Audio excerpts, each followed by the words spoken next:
Hello viewers, আজকে আমরা কোটাক মাহিন্দ্রা ব্যাংকের অ্যানালাইজ করব যে লং টার্মের ক্ষেত্রে, শর্ট টার্মের ক্ষেত্রে, মিড টার্মের ক্ষেত্রে কীরকম কি এই ফিচার্সটা চলছে। তো দেখুন, আমরা যেটা বের করেছি সেটা হচ্ছে মান্থলি ক্যান্ডেল। তো মান্থলি ক্যান্ডেলে আমরা পরিষ্কার একটা জিনিস লক্ষ্য করতে পারছি যে মার্কেট কিন্তু ট্রেন্ড উপর দিকে, দেখতে পাচ্ছেন ক্লিয়ার উপর দিকে যাচ্ছে মার্কেটের trend. RSI down trend, RSI দেখুন কন্টিনিউয়াসলি ডাউন ট্রেন্ড দেখাচ্ছে। আরও যদি নিয়ে আসি তাহলে আমরা দেখতে পাচ্ছি, দেখুন এই যে দেখতে পাচ্ছেন টানা এইখান থেকে এতটা পর্যন্ত, দেখুন লক্ষ্য করুন এইখান থেকে এই যে এতটা, এই যে এতটা, এটা পুরোটা দেখতে পাচ্ছেন যে কন্টিনিউয়াসলি কিন্তু উপরে যাচ্ছে, মানে ট্রেন্ড লাইন উপরের দিকে দেখাচ্ছে। কিন্তু আমরা যখন এইখানে যাচ্ছি তখন দেখুন এটা ট্রেন্ড লাইনটা কিন্তু টানা ডাউন ট্রেন্ডে দেখাচ্ছে। তার মানে পরিষ্কার বোঝা যাচ্ছে যে বিগ ফল একটা ওয়েট করছে। কার? কোটাক মহিন্দ্রা ব্যাংকের লং টার্মের ক্ষেত্রে বলছি। কিন্তু যদি যারা কোটাক মহিন্দ্রা ব্যাংক কিনে রেখেছেন, যদি দরকার হয় আপনারা এগুলোকে বেচে দিতে, মানে প্রফিট বুক করতে পারেন যদি লাভ থাকে। আর তা না হলে আপনারা হাতে টাকা রাখবেন, যখন মার্কেটে আবার ডাউনফল হবে তখন আবার নিচের থেকে তাকে আবার ধরতে হবে, কারণ ব্যাংকটা ভালো ব্যাংক, লং টার্ম ইনভেস্টের জন্য ভালো, ঠিক আছে। কিন্তু আমার যেটা অ্যানালাইজ ধরা পড়ছে তাতে করে দেখুন এই যে জিনিসটা, আর সম্ভবত অ্যাস্ট্রোলজিক্যালি যা ভিউ তাতে দেখুন অক্টোবর নভেম্বর মাসে, মানে সেপ্টেম্বর অক্টোবর ওইরকম টাইমে দেখবেন শনিদেব কিন্তু বক্রি হবে। তো শনিদেব যখন বক্রি হবে তখন মার্কেটটা সম্ভবত নিচের দিকে ঠেলবার চেষ্টা করবে। তো আর এইদিকে মহিন্দ্রা ব্যাংকও দেখাচ্ছে লং টার্মের ক্ষেত্রে কিন্তু ইন ফিউচার হয়তো ডাউন ট্রেন্ডে যাবে। আবার এদিকে মঙ্গল কেতু ঢুকছে, তো মঙ্গল কেতু যখন ঢুকছে তখন মঙ্গলের সঙ্গে কেতু যখন ঢুকবে মার্কেটে একটা তো এফেক্ট ফেলবেই। তো এইবার আমরা আসছি, এটাকে নিয়ে চলে আসি একবার উইকলিতে, দেখি কীরকম চলছে। দেখুন উইকলিতে দেখুন, এই দেখুন উইকলির ক্যান্ডেলগুলো দেখুন পরপর এইখান থেকে শুরু হলো ফল করতে। তো এইখানে দেখুন একটা সুন্দর ইনভার্টেড হামার, পরপর ডবল ইনভার্টেড হামার। আর একটা জিনিস হয়তো লক্ষ্য করেছেন কি জানি না, আপনারা দেখবেন অন্যান্য চার্ট খুলে, সে উইকলিতে হোক বা মান্থলিতে হোক বা ডেতে হোক, যখন দেখবেন এরকম ডবল ইনভার্টেড হামার হয়েছে সেই ক্ষেত্রে দেখবেন বড় ফল একটা ওয়েট করছে।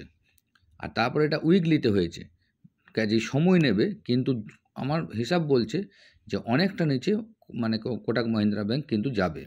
এখন আরএসআইটা এখন আপাতত 50 উপরে হোল্ড করছে। এই যে আরএসআই দেখুন 50-র উপরে রয়েছে, 53 কাছাকাছি।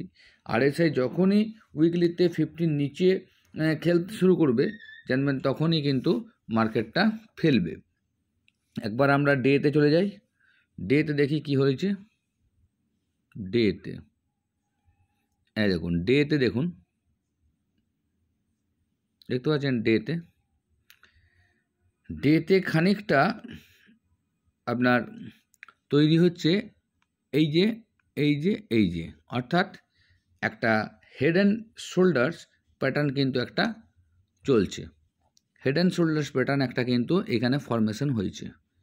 এই যে এখান থেকে দেখুন খানিকটা হেড অ্যান্ড শোল্ডার্স প্যাটার্ন, ঠিক আছে। তো এই হেড অ্যান্ড শোল্ডার্স প্যাটার্নটা যেহেতু হালকা করে একটা দেখা যাচ্ছে, আর যার শোল্ডারটা আপনার এই লেভেলটাতে, তো এই লেভেলটা অর্থাৎ 2000 যখন ব্রেক করে নিচে একটা ক্যান্ডেল ক্লোজ দেবে, জানবেন একদম বড় একটা মানে ফল নিচের দিকে কোটাক মহিন্দ্রা ব্যাংক দেবে।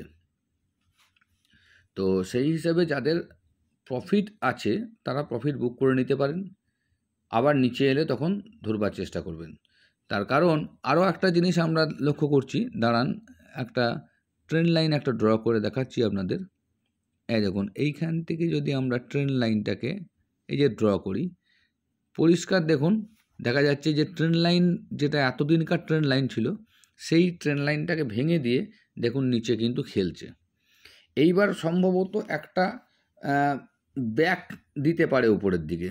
কীরকম ব্যাক দিতে পারে না, ধরুন এইখান থেকে একবার এইখানে রিটেস্ট করতে যেতে পারে, ঠিক আছে। এইখানে মানে হচ্ছে 2116, তার উপরে যাওয়ার সম্ভাবনা কম, বুঝতে পারছেন। তাহলে গেলে এইখান থেকে ব্যাক করে একবার, তাহলে এইখানে সেরকম একটা সাপোর্ট যেটা রয়েছে, এই সাপোর্টের কাছে তাহলে আপনাদের কি দেখতে হবে যে কোনো হ্যামার ট্যামার যদি তৈরি হয়ে যায় গ্রিন, তাহলে জানবেন একটা আপ মুভ পাওয়া যাবে, সেটা 2116 থেকে 20, খুব বেশি হলে, তার বেশি নয়। তার কারণ দেখুন RSI 37 এসছে, সেই RSI যেহেতু 37-এ এসছে, তাহলে এ কিন্তু 50 পর্যন্ত যেতে পারে, ঠিক আছে। তবে না আবার মার্কেটকে নিচে ফেলতে পারবে, বুঝতে পারছেন। তো সেই জন্য একটু দেখে শুনে কাজ করবেন। আর কেনা বেচা করতে গেলে অবশ্যই আপনারা সিবি রেজিস্টার অ্যানালাইজের সঙ্গে কথা বলে কাজ করবেন। আর লং টার্মের জন্য যদি আপনারা কিনতে চান, তাহলে আস্তে আস্তে করে হোল্ড করতে পারেন, তাহলে ভালো একটা প্রফিট পাওয়া যাবে। যখন নিচে পড়ছে, ধরুন 5% পড়লো, 6% পড়লো, আপনারা কিনে রাখুন, ভালো প্রফিট পাবেন। কিন্তু এই মুহূর্তে আমার মনে হয় যেটা দেখাচ্ছে, তাতে করে কোটাক মহিন্দ্রা ব্যাংক একটু অ্যাভয়েড করাই ভালো। আর প্রফিট থাকলে অবশ্যই প্রফিট বুক করে রেখে দেবেন। আর যাদের প্রফিট মানে নাই, তারা একটু ওয়েট করুন। তাহলে ওয়েট করলে আপনারা সম্ভবত 2116 পর্যন্ত একবার যেতে পারে, সেই সময় তাহলে একবার বেরিয়ে গেলেন, আবার পরে নিচে এলে তখন ধরবেন। তো আশা করছি ভালো লাগলে অবশ্যই সাবস্ক্রাইব করুন চ্যানেলটাকে, এবং বেশি বেশি করে শেয়ার করুন। আর কোন শেয়ারের ওপর যদি অ্যানালাইসিস চাইছেন, সেগুলো আপনারা জানাবেন, সেগুলো আমরা চেষ্টা করব আমি করে দেওয়ার। ধন্যবাদ।